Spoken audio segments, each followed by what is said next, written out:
E aí galera, beleza? Da R1 2004 com a máscara negra aí na frente.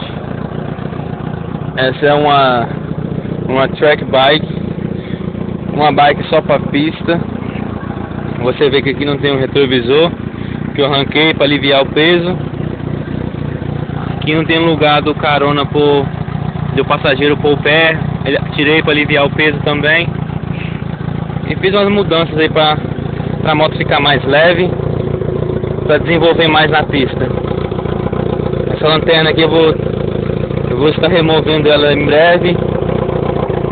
Esse é um escapamento full, só tem esse cano aí direto lá do motor.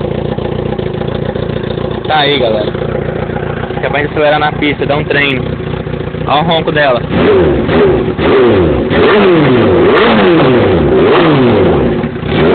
Tá aí. É isso aí galera, um abraço aí. É nóis. Falou galera.